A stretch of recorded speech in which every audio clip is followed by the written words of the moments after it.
What is up, everyone, and welcome back. We are entering the most aggressive stretch of content in Wuthering Waves history.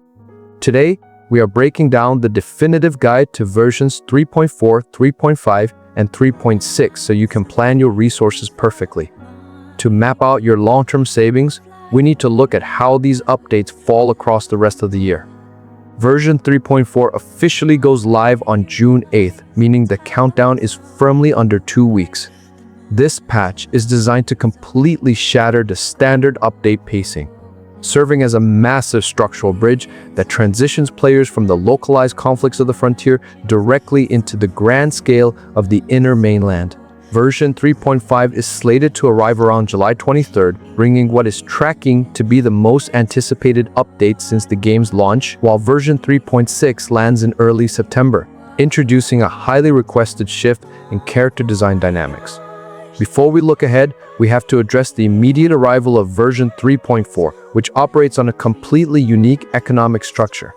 This patch plays host to the Cyberpunk Edgerunners collaboration. Phase 1 kicks off with a split focus. On the collaboration front, we get Lucy as a premium, 5-star limited main damage dealer on a completely separate pity system. Accompanying her is Rebecca, a 5-star unit completely free to secure just by participating in the patch events, offering casual players a top-tier combat option without denting their premium savings. Running right alongside this crossover on the standard limited banner is Lucilla, locking in an incredibly front-heavy Phase 1. Phase 2 shifts toward account consolidation, featuring a highly anticipated rerun banner for Cartethyia, our Blessed Maiden. The community has been vocally demanding her return for players who missed out on her first run, as well as in previous rerun cycles, because the collaboration units are true limited items that are highly unlikely to ever see a rerun. Version 3.4 introduces immediate tactical fear of missing out for collectors. The moment version 3.5 drops, the entire trajectory of the game changes. This patch is a massive narrative and mechanical milestone centered around the complete evolution of the game's original mascot. Phase 1 introduces Yangyang SP, known throughout the data mines as Xuanling. To clarify a common community question, an SP or special unit is a premium, 5-star alternate form of a character you already know. This isn't a simple costume swap. It is a total mechanical and visual overhaul that signifies a foundational shift from her original Arrow elemental alignment into a pure, concentrated manifestation of Havoc energy.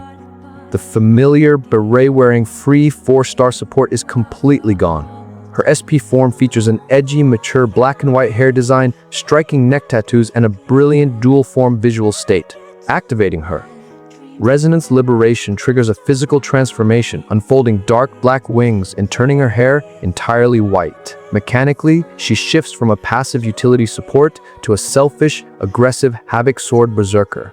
Her gameplay revolves around enhanced heavy attack strings and high-risk, high-reward combos while in her awakened state. Highlighting just how monumental this release is, leaks from Seal confirm that Kuro Games will officially change the game's actual desktop and mobile app icon to showcase Yangyang SP. Kuro reserves icon changes exclusively for massive franchise turning points. The second half of version 3.5 keeps the momentum going with SuiSui, Yangyang's younger sister. She debuts as a 5-star Glacial Rectifier, occupying a highly versatile support and sub-damage dealer hybrid role. Visually, her cute, elegant, pearl-like aesthetic offers a beautiful contrast to her sister's dark berserker energy. From a lore perspective, she is heavily tied to the Chamber of Commerce.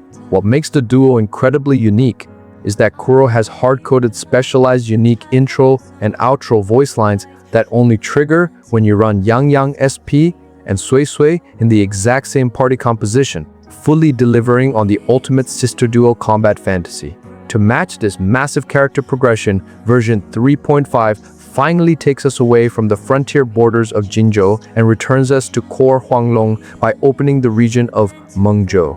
This area features a breathtaking wuxia and xiangxia visual direction, showcasing massive classical Chinese fantasy architectures, floating mountain peaks, and flowing spiritual rivers. It represents the highly developed, affluent heart of the nation.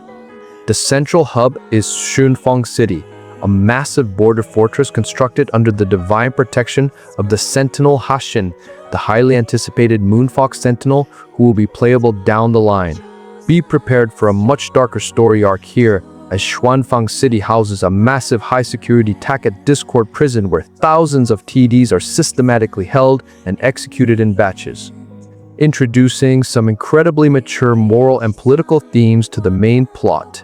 Moving into version 3.6, Kuro Games is answering the call for top-tier male character representation with the arrival of Jingran. He is a 5-star Spectro Gauntlet user designed from the ground up as a powerful sub-damage dealer. His aesthetic is an immediate standout, leaning heavily into a hooded assassin and ancient Tomb Raider archetype.